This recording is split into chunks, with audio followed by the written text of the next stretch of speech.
A Course in Miracles, Chapter 14, Section 9, The Reflection of Holiness.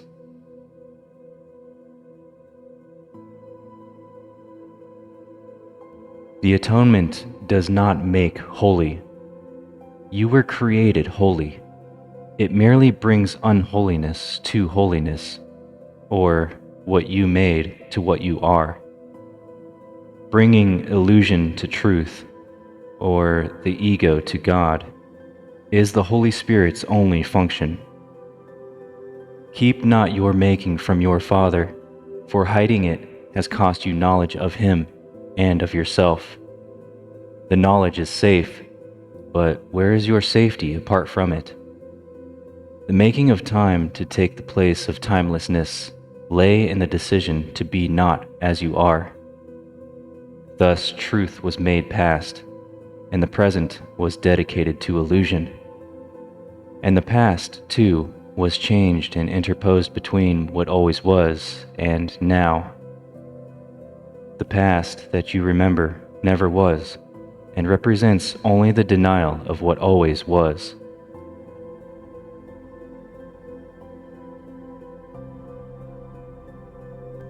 Bringing the ego to God is but to bring error to truth, where it stands corrected because it is the opposite of what it meets. It is undone because the contradiction can no longer stand. How long can contradiction stand when its impossible nature is clearly revealed?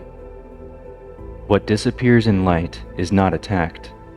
It merely vanishes because it is not true. Different realities are meaningless, for reality must be one. It cannot change with time or mood or chance. Its changelessness is what makes it real. This cannot be undone. Undoing is for unreality, and this reality will do for you.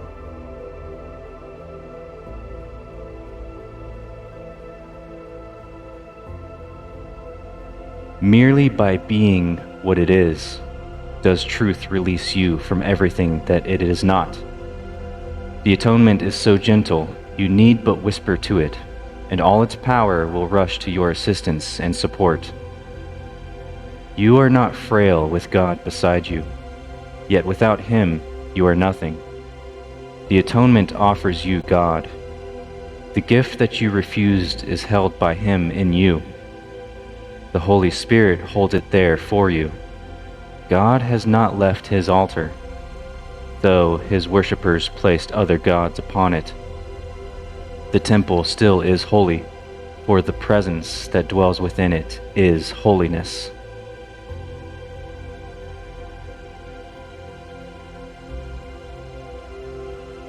In the temple, holiness waits quietly for the return of them that love it. The presence knows they will return to purity and to grace. The graciousness of God will take them gently in and cover all their sense of pain and loss with the immortal assurance of their Father's love. There, fear of death will be replaced with joy of life, for God is life, and they abide in life. Life is as holy as the holiness by which it was created. The presence of holiness lives in everything that lives, for holiness created life, and leaves not what it created holy as itself.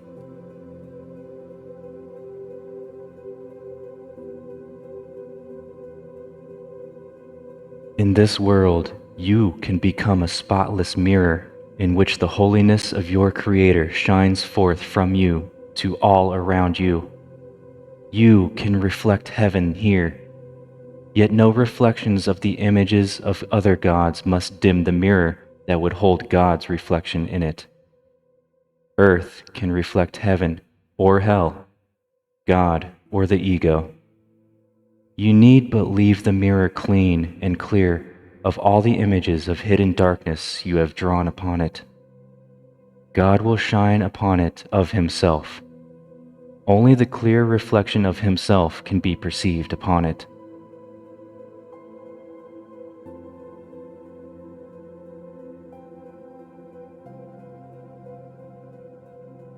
reflections are seen in light. In darkness they are obscure, and their meaning seems to lie only in shifting interpretations, rather than in themselves. The reflection of God needs no interpretation. It is clear. Clean but the mirror, and the message that shines forth from what the mirror holds out for everyone to see, no one can fail to understand. It is the message that the Holy Spirit is holding to the mirror that is in him. He recognizes it because he has been taught his need for it, but knows not where to look to find it. Let him, then, see it in you and share it with you.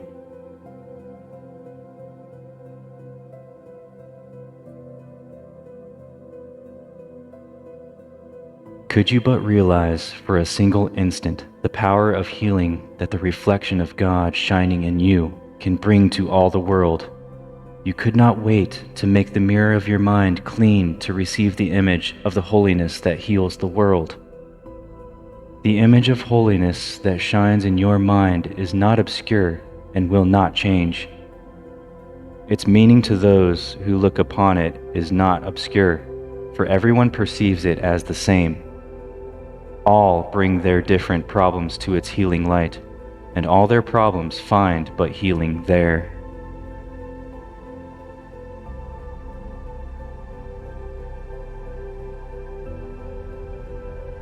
The response of holiness to any form of error is always the same. There is no contradiction in what holiness calls forth. Its one response is healing, without regard for what is brought to it. Those who have learned to offer only healing because of the reflection of holiness in them are ready at last for heaven. There, holiness is not a reflection, but rather the actual condition of what was but reflected to them here. God is no image, and his creations, as part of him, hold him in them in truth. They do not merely reflect truth, for they are truth.